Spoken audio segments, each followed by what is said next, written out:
Assalamualaikum warahmatullahi wabarakatuh. Selamat datang kembali di channel kebanggaan kita semua, channel Sahabat Sapi. Tetap dengan saya, Dr. Taufan, owner Barokah Farm Kediri. Untuk konten kali ini, saya akan bincang-bincang dengan dua rekan dari para mahasiswa ini yang magang di tempat kami. Jadi nanti kita akan sharing mengenai peternakan kambing bur khususnya di Barokah Farm. Oke. Untuk yang pertama, tak kenal maka tak sayang.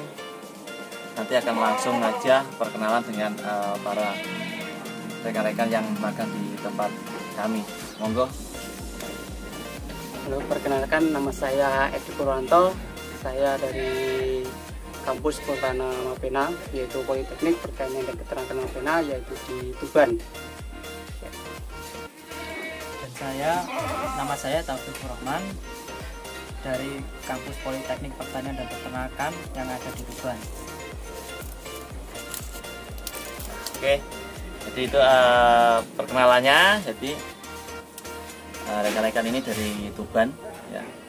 Dan nanti akan kita lanjutkan ke sesi diskusi. Jadi nanti akan kita bahas apa-apa yang mereka kerjakan di sini dan nanti kira-kira akan dapat oleh apa dari Barokah Farm. Oke ya. Ya, Mas Edi ya. Ya. Dari Mas Edi, untuk lama magang ini sendiri di Barokah Farm itu rencananya berapa hari? Di sini saya magang rencana yaitu 1 bulan, yaitu dari tanggal 8 sampai tanggal 6 Februari ya. Ya, 6 Februari. Oke. Untuk yang selanjutnya, Mas Taufik, jadi seperti yang disampaikan Mas Edi tadi kan magangnya sekitar 1 bulan ya. Itu kira-kira membawa misi apa dari kampus, atau hanya ingin tahu, atau memang ada misi khusus, semisal ada mini project atau penelitian apa ya, kira-kira topik kita.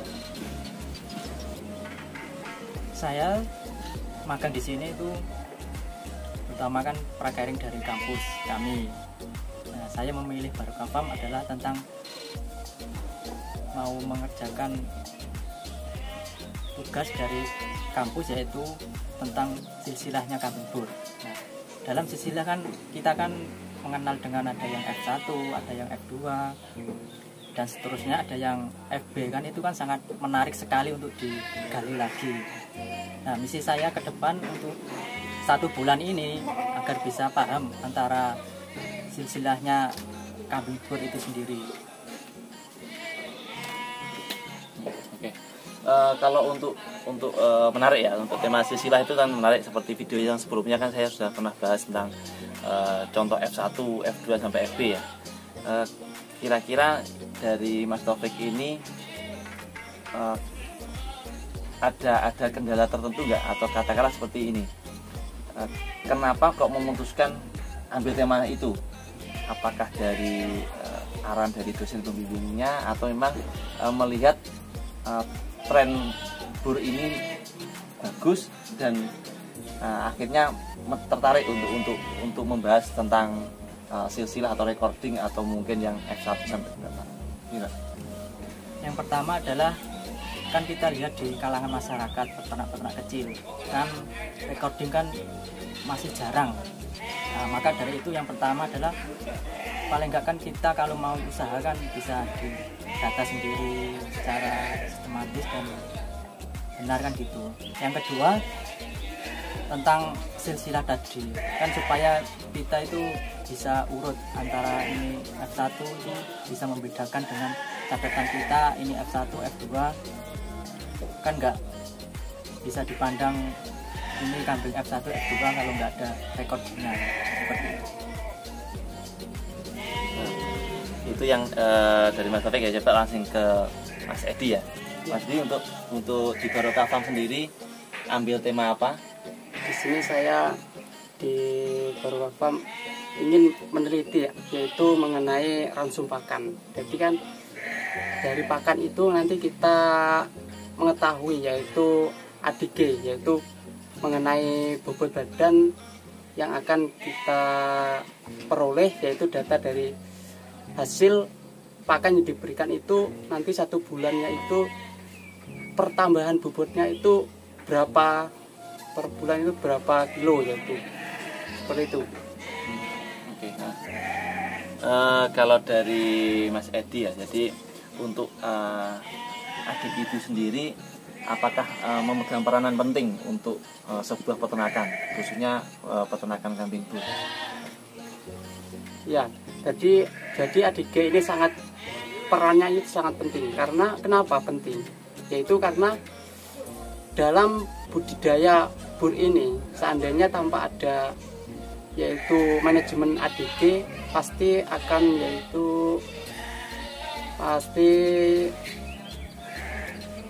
nggak akan memperoleh yaitu berat badan yang akan kita idealnya, itu namanya seperti ideal per bulannya, itu target kita per bulan itu harus berapa gitu. Jadi seperti itu.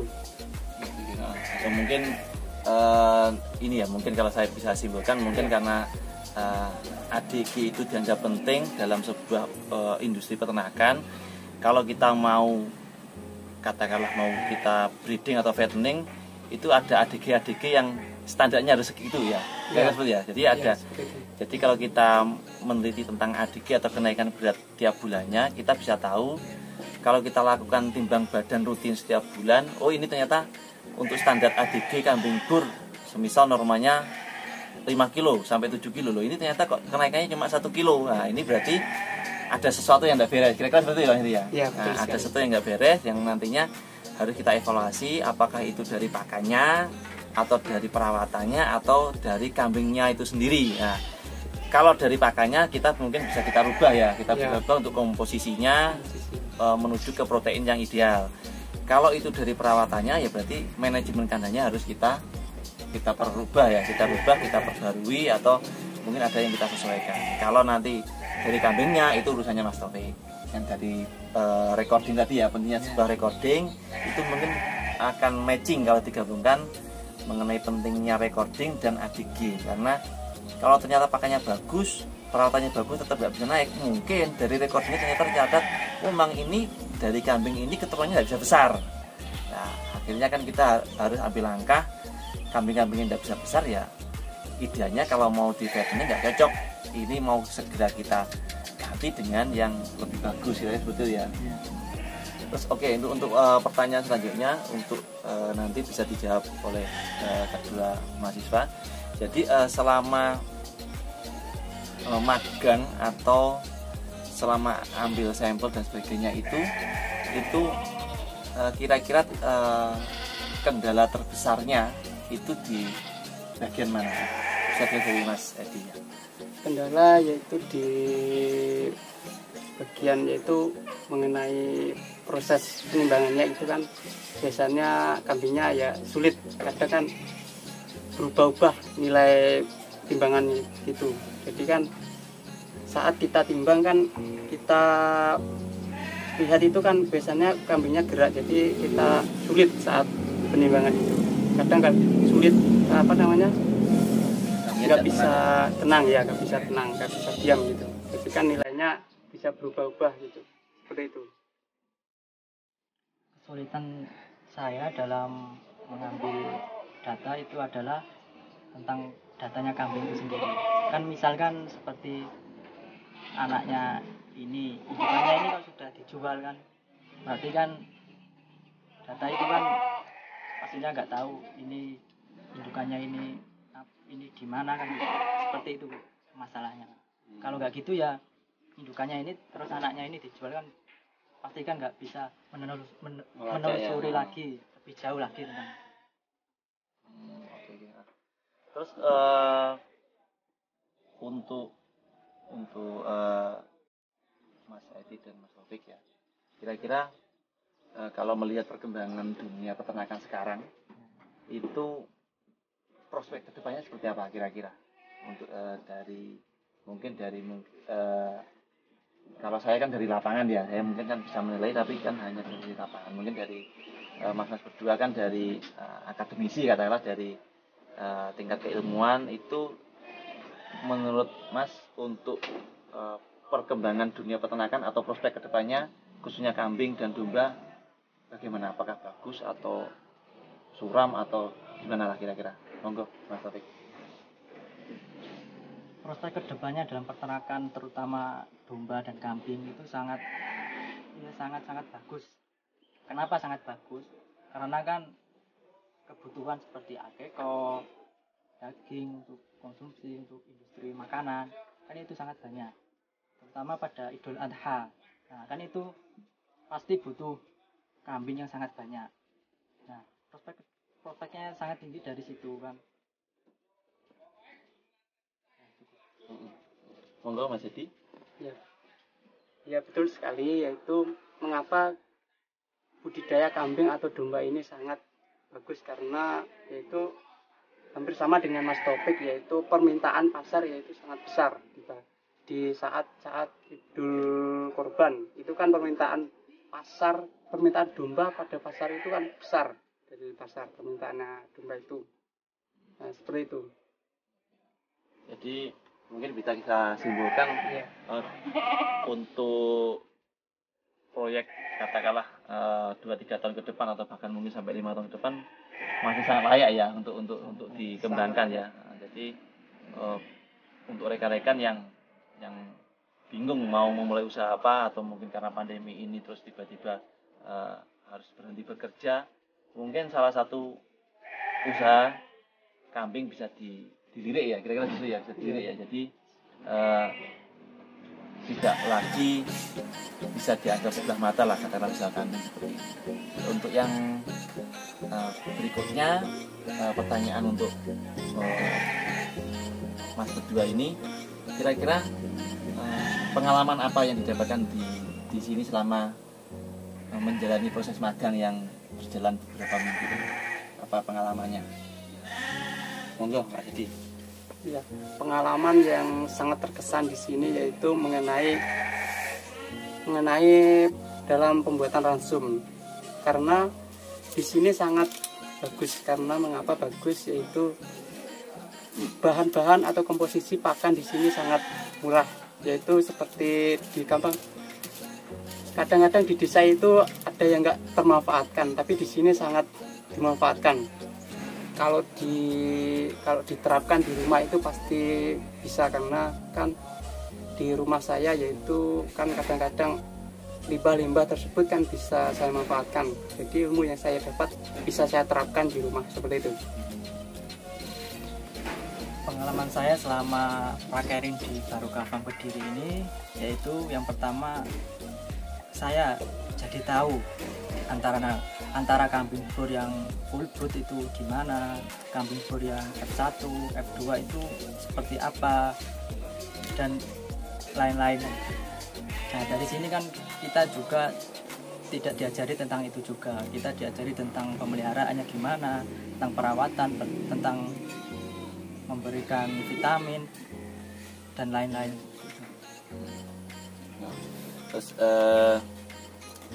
untuk yang sesi terakhir ya, jadi nanti mungkin ada pesan-pesan untuk rekan-rekan peternak dimanapun berada yang tentunya setia dengan sahabat sapi, yang mana akan bisa memotivasi bagi rekan-rekan yang belum mau beternak atau peternaknya masih setengah-setengah, hanya untuk sambilan. Monggo untuk pesan-pesan terakhirnya. Untuk pesan untuk para pemuda kan yang pada musim pandemi ini pasti akan bagus. Karena mengapa, di saat pandemi inilah seandainya kita berternak kambing pasti akan sukses. Karena kenapa sukses? Dalam penjualan pasti akan kita rata-rata penjualan pasti online. Jadi budidaya kambing ini sangat prospek dalam segi harga pun dan manajemen keuangan juga murah. Jadi sangat prospek sekali untuk untuk para pemuda yang memang belum ada pekerjaan. Jadi kambing ini sangat bagus seperti itu.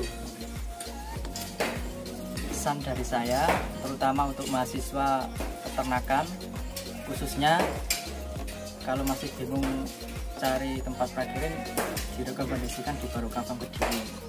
Yang kedua, untuk para peternak muda terutama yang masih dengan skala yang masih dengan skala kecilnya itu, ya kita dunia peternakan itu prospeknya sangat bagus. Jangan khawatir sampai mengalami yang akan tidak bagus seperti itu. Ya, terima kasih untuk Mas Edi, untuk Mas Taufik atas bincang-bincangnya ya untuk ngobrol siang ini. Ya walaupun ngobrolnya kita santai, tapi tadi kita sudah dapat ilmu dari rekan berdua ini ya. Jadi bisa saya simpulkan, pertama untuk dunia peternakan pentingnya sebuah recording yang meliputi tentang pencatatan silsilah, kesehatan maupun catatan-catatan penting lainnya. Dan termasuk di dalamnya adalah ADG atau kontrol dalam hal bobot kambing itu sendiri. Jadi dari ADG itu kita bisa tahu banyak hal, bisa tahu mengenai kesehatannya, mengenai prospek kedepannya, maupun mengenai prediksi dia akan sebesar apa. Itu yang pertama. Yang kedua, ternyata dari pandangan rekan-rekan milenial ini, dunia peternakan kambing maupun domba tidak bisa dianggap sebelah mata. Kalau kita mau serius tekun di dalamnya, sangat prospek ya Mas ya. Jadi sangat prospek kedepannya, sehingga bisa dijadikan pegangan dan tidak lagi dijadikan hanya sebuah usaha sampingan. Dan yang ketiga, kesimpulan hari ini adalah bagi rekan-rekan yang bingung tempat magang, kami terbuka untuk siapa saja. Monggo bisa langsung bergabung dengan kami Barokah Farm Kediri ya. Itu untuk bincang-bincang siang hari ini. Nantikan episode-episode dan konten-konten selanjutnya. Tetap kita nantikan kritik, saran, pertanyaan akan kami terima dengan bahagia. Oke, sahabat sapi dimanapun berada, cukup sekian. Apabila ada kurang lebihnya kami mohon maaf atas nama Barokah Farm dan yang Mas Edi, Mas Taufik yang magang di sini. Kami ucapkan banyak terima kasih karena sudah mau bergabung dengan kami di Barokah Farm. Semoga bantuan ilmu tenaga dari Mas Edi dan Mas Taufik akan bermanfaat bagi Barokah Farm kedepannya. Oke, rekan-rekan yang setia dengan sahabat sapi, jangan lupa like, subscribe, dan komen untuk kemajuan channel sahabat sapi.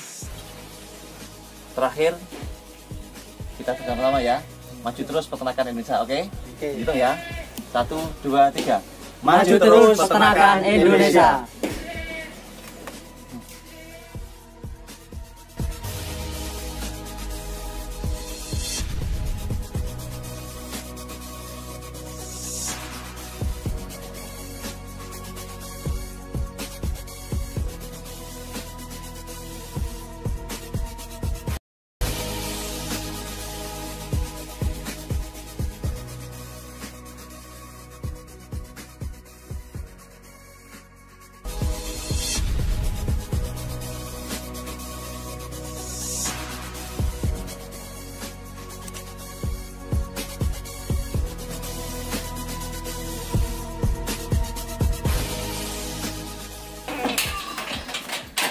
Duh.